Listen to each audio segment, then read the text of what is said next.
Hi everyone, this is Miss Prisbilla, and today we're going to be factoring from the JMAP Factoring Polynomials Worksheet 1B.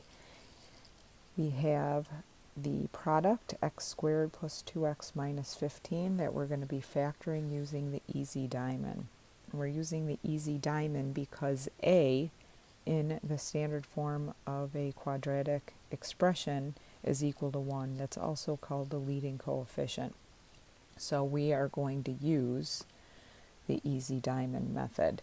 The easy diamond, you see on the upper right hand corner here, has the last term is negative 15, that's on top, and the middle term as 2, which is on the bottom, and that's a setup for the easy diamond. We have to come up with the two sides that when we multiply them together will give us a product of 15, and when we sum them will give us 2. I don't like to worry about the signs just yet. I fill them in at the end, but if you see them right away, that's fine. You can put them in. Just make sure you do the check. So I'm going to start, now that I have the setup of the easy diamond, I'm going to start with the factors of 15, starting with 1 so I don't miss any.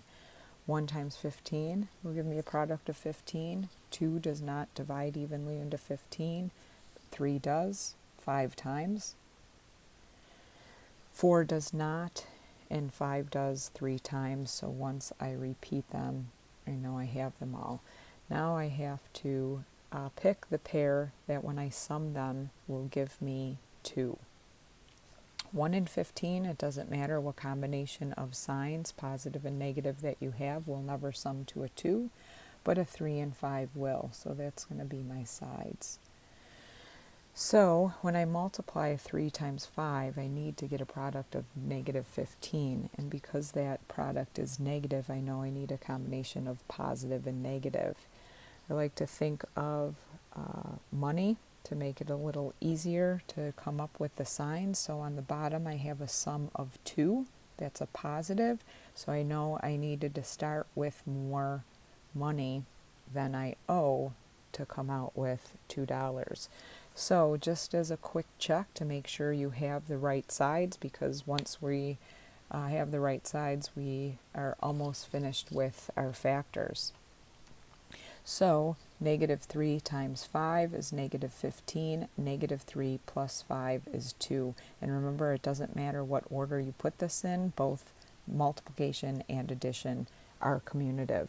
So now that I have my two sides, I am going to put them as my factors, and this will be my answer.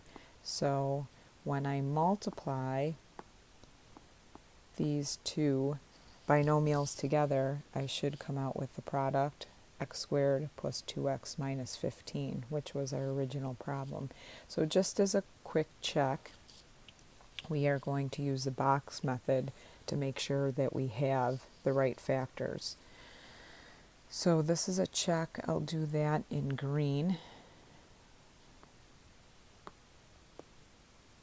Okay, the check. And the box method for multiplying binomials, I put each factor on the side of the box, if you remember, and I like to put the terms on both sides just to make it a little easier to see. That is a personal preference. And now we're going to find the area of each box. So I have x times x, which is going to give me x squared. I have negative 3 times x, which gives me a negative 3x. I have 5 times x, which is going to give me a positive 5x. And I have a negative 3 times a positive 5, which gives me negative 15. And if you do this correctly, you're usually going to be able to combine like terms on the diagonal. So the x squared just comes down, negative 3x plus 5x, or 5x minus 3, depending on how you look at it, will give you the 2x, and then the negative 15 drops. So that does check with our original, and we have the correct factors.